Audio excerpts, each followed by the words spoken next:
Mark Erdmann. I'm the Vice President for Asia Pacific Marine Programs at Conservation International.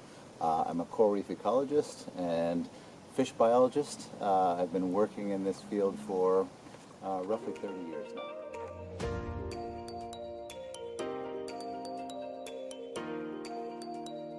The majority of my work right now is in West Papua, in Raja Ampat, which is part of Indonesia.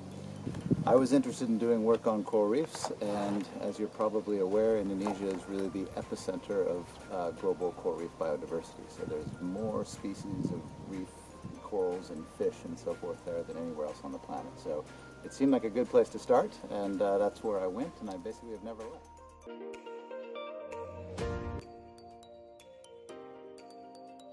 When we first started working in Raja Ampat in 2001, we realized that it was a very special place, incredible biodiversity, but also very threatened. So there was lots of shark finning, bomb fishing, cyanide fishing for grouper and Napoleon wrasse. So it was really an area that was very much under threat. And so what we did was we worked very closely with the local communities to understand exactly how they looked at this. They were, of course, very upset about what was happening. I should add, it was not them that was doing this to their reefs, it was outsiders. So we came to the agreement that we would set up large-scale marine protected areas, marine parks, that would be managed by the local communities. And so that's really what we've been doing for close to the last 20 years, is setting up these MPAs, these marine protected areas, with local communities and training them how to manage.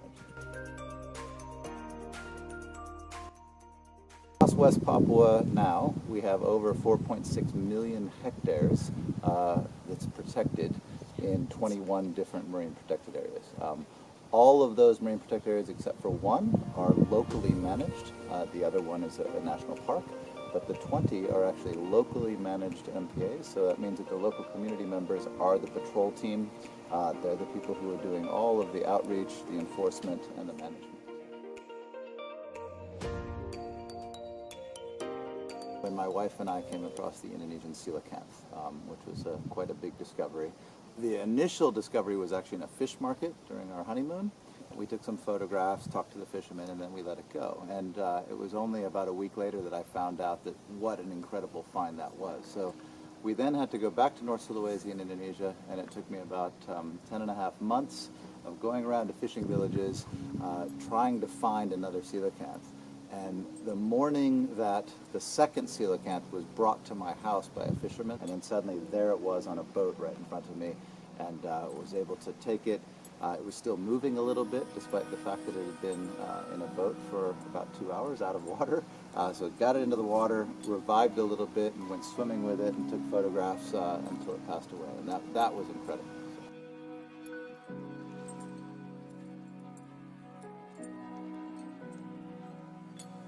We've seen a lot of changes to the ocean, a lot of negative changes to the ocean. The overfishing which has happened, the destructive fishing which has happened, all of this is no good. And of course now we are starting to see the impacts of climate change as well in a lot of places. At the same time, I want to stress that I remain an optimist. So because in the places that we're working hardest, such as Raja Ampat, I can actually say with complete sincerity that the reefs and the fish life are better today than they were 20 years ago. So there are these hope spots around the world where the oceans are actually getting better in places where we're really protecting them. And I do believe that humans have the ability to fix the things that they've broken. So now, I mean, I've been watching plastic grow in the ocean for the last 20 years and no one cared. Now everyone cares and every young person cares. So I really think that we're going to see a change there. But the climate change is one that we've really got to get a hold of as humans. And I'm hopeful that we will.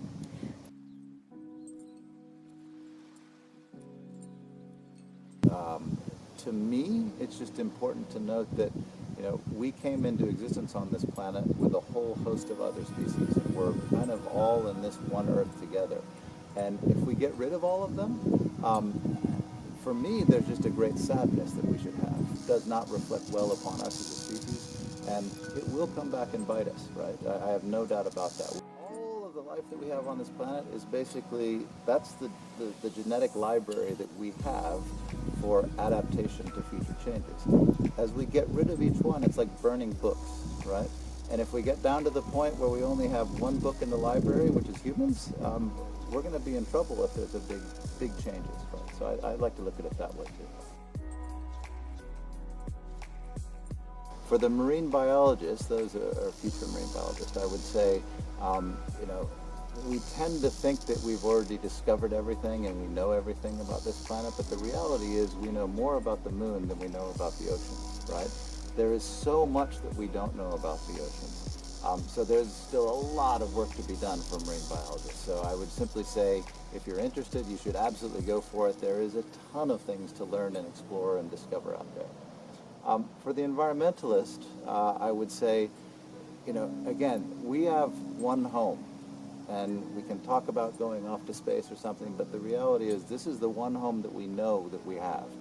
And we can't be healthy on a sick planet. So it's exceedingly important that we have more environmental activists getting the word out there and making sure that every human understands that without nature, we won't survive.